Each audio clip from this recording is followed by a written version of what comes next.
નમસ્તે મિત્રો, તમે કોના સમર્થક છો અને કોને સમર્થન આપો છો કે કોના તમે ખાસ દર્શકો છો? એના કરતાં પણ પહેલાં આપણે એક ગુજરાતી છીએ, આપણે એક ભારતીય છીએ. એક ભારતીય તરીકે અને ગુજરાતમાં રહેતા હોવાની નાતે ગુજરાતની વાસ્તવિકતા ઉપર આપણો અભ્યાસ એટલો જ જરૂરી છે. અહીંયા કોઈ લાંબુ લેક્ચર આપવા માટે મારી આ સોશિયલ મીડિયાના માધ્યમથી કોઈ ઈચ્છા નથી, પણ સમજદાર લોકો પાસે એક સમજદારીવાળી વાત 25 વર્ષના ભારતીય જનતા પાર્ટીના શાસનના પરિણામોની મૂકવી જોઈએ અને આપણે સૌએ એ બાબતે વિચારવું જોઈએ. એ વાત એકદમ નગ્ન સત્ય છે. પ્રશ્ન એ થાય કે આપણે બધા એક સામાજિક પ્રાણી તરીકે સરકારના અને સત્તાના આયામ પાયામને લઈ જે કંઈ નિર્ણયો થાય છે એ અને એની અંદર આપણી સૌની સુરક્ષા, સુખાકારી અને આપનો જીવન વ્યવહાર છે.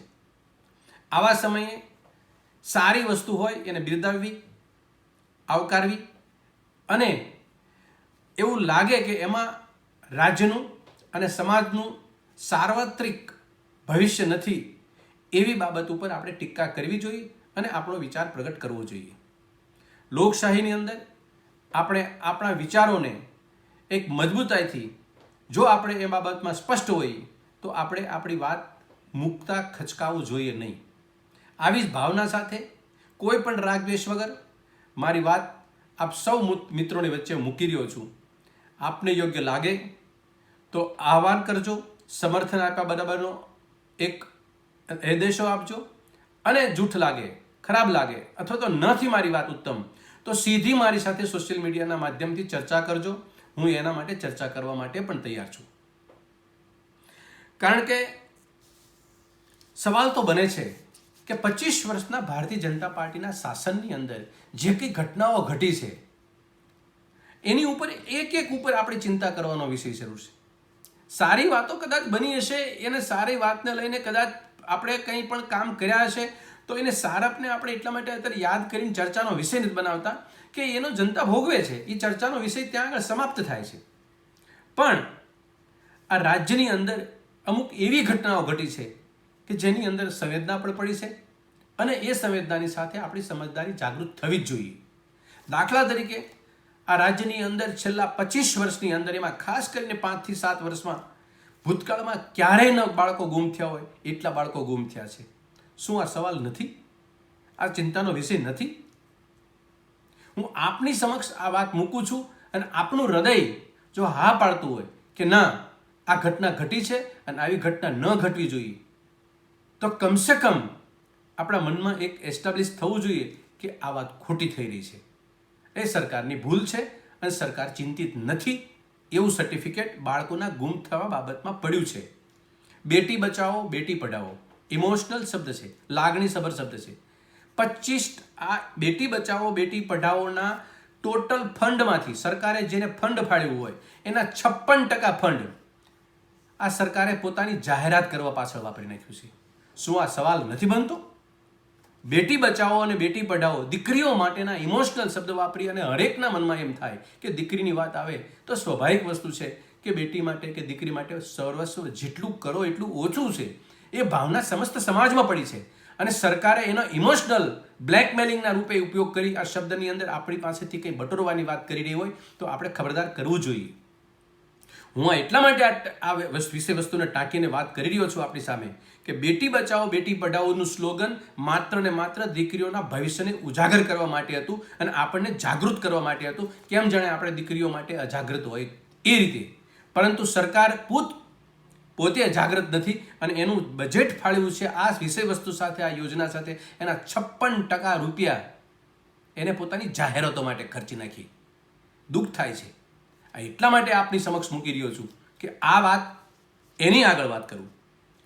65 એપીએમસી યાર્ડ બંધ, ખેડૂત માટે બનાવેલા ખેતી પાક વેચવા માટેનું એક કેન્દ્ર સરકારે બનાવ્યું છે તો ઉચિત હેતુ સાથે બનાવ્યું છે, યોગ્ય ઘટનાને ધ્યાને લઈને બનાવ્યું છે, લોકલ પરિસ્થિતિ અને ક્રોપને ધ્યાને લઈને બનાવ્યા છે જે તે સમયની સરકારોએ, અને આજે બંધ છે.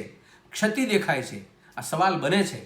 ખેડૂત અને માત્ર આ ખેડૂતનો પ્રશ્ન નથી કે ગ્રામ જીવનનો પ્રશ્ન નથી, સમાજદાર લોકોનો દરેકનો પ્રશ્ન છે કે એક વખત ખર્ચ કરીને કોઈ યોજના બનાવો છો અને એ યોજના ચાલતી નથી અથવા તો બંધ હાલતમાં છે, તો શું કામ તમે આવા નાણાં વેડફો છો? આ સવાલ દરેકના મનમાં હોવો જોઈએ અને દરેકના મનમાં થવો જોઈએ. એ ભાવ સાથે આપને એ પણ જાણ કરું છું કે 72 SEZ સ્પેશિયલ ઇકોનોમિક ઝોન આ સરકારે ઢોલ ટીપીને આ જમીનોની અને ખબરદારી કરી હતી અને 72 SEZ આજે બંધ હાલતમાં પડ્યા છે.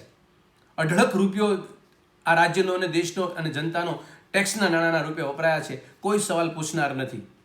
આ એટલા માટે યાદ કરાવું છું કે આ સરકારની ભૂલ છે કે ક્ષતિ છે એ સવાલ બને છે. 50% વીજળી કેન્દ્રો બંધ. સરકાર પોતે ચલાવતી હતી. આપણા ઘરે લાઇટ આવતી હતી. 25 વર્ષ પહેલા જે દીવો જળી ગયો હતો આપણા ઘરમાં એ સરકારી લાઇટનો હતો. અને આજે આ 50% વીજળી કેન્દ્રો, ઉત્પાદન કેન્દ્રો બંધ હાલતમાં છે. એ ઘણા વર્ષોથી બંધ છે અને એ બંધ હાલતને ભોગે પબ્લિક વીજળી માગે છે. સરકારે બહારથી ખરીદીને આપે છે. એટલે સરકાર આપણા માટે અને વીજળી વાપરનારા લોકો વચ્ચે, ઉત્પાદન કરનારા લોકો વચ્ચે વચેટિયાનું કામ કરે છે અને તગડો નફો કમાય છે અને મિત્રોને આ પ્રકારની સુવિધા પૂરી પાડે છે.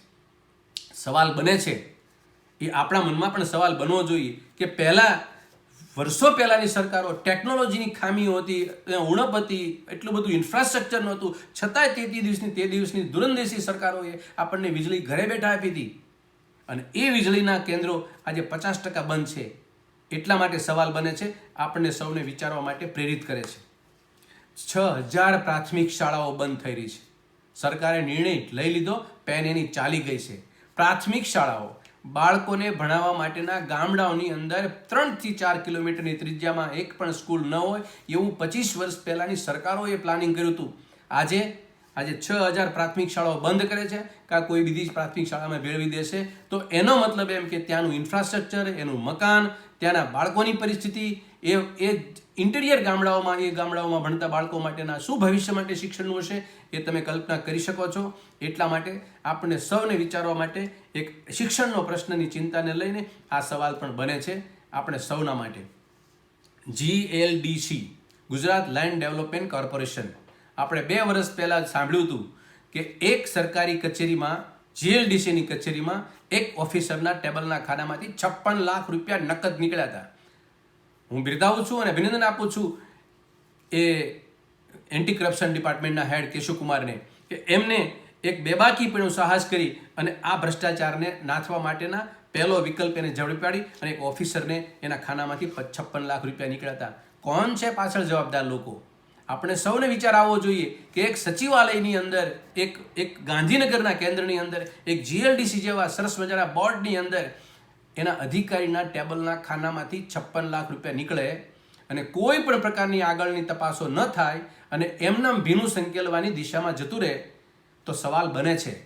આ સવાલ એટલા માટે બને છે કે GLDCના એક બોર્ડ છે, એ બોર્ડની અંદર 7 થી 8 સભ્યો છે.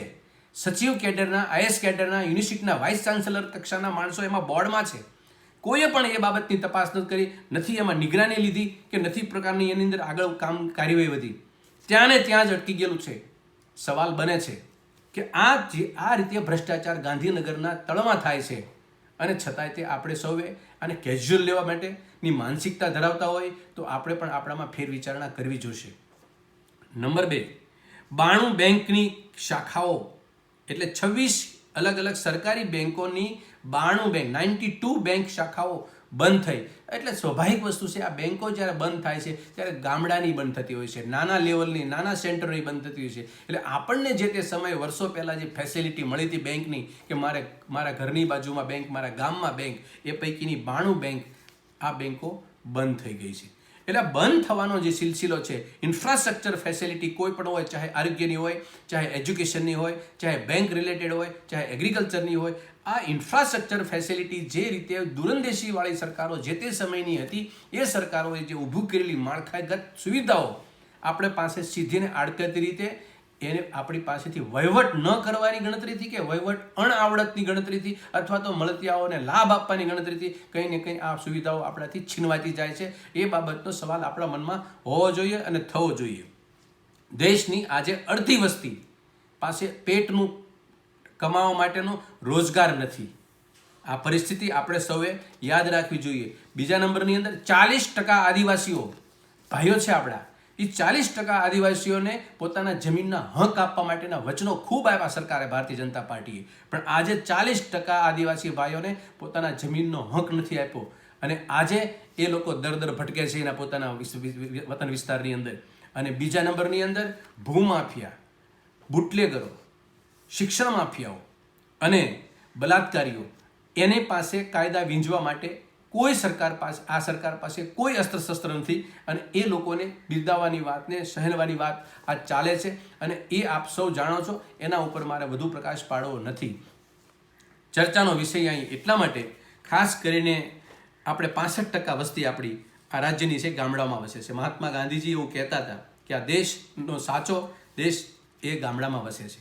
આપણે સૌ જાણીએ છીએ સાચી વાત છે, ગામડામાં વસે છે. પણ સરકાર કેવા નિયમો લે છે, કેવા નિર્ણયો લે છે અને કેવા વહીવટી પ્રક્રિયામાંથી ગામડાઓને ધ્યાનમાં રાખે છે. ભાઈ એનું એક તમને તાજું ઉદાહરણ આપું તમને કે 2018-19માં બજેટ ફાળ્યું, પછી 19-20માં બજેટ આવ્યું અને 20-21નું આ ત્રણેય બજેટ ક્રમ પ્રમાણે તમને બોલું કે ખેતીવાડી ક્ષેત્રની અંદર ગુજરાત સરકારે ફાળવેલું બજેટ 2018-19માં એને 9,885 કરોડ રૂપિયા ફાળવ્યા હતા.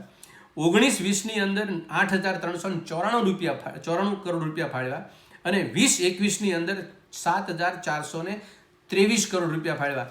એટલે મતલબ કે પહેલા વર્ષની સરખામણીમાં બીજા વર્ષે 1,491 કરોડ રૂપિયા ઓછા ફાળવ્યા અને બીજા વર્ષની સરખામણીમાં ત્રીજા વર્ષે એટલે કે ચાલુ વર્ષે હમણાં બજેટ ગયું એની અંદર જે બજેટ ફાળવાનું એ 971 કરોડ રૂપિયા ઓછા ફાળવ્યા. એટલે 3 વર્ષની અંદર આ સરકારે ભારતીય જનતા પાર્ટીએ 2,462 કરોડ રૂપિયા ઓછા ખેતીવાડીમાં ક્ષેત્રમાં ફાળવ્યા.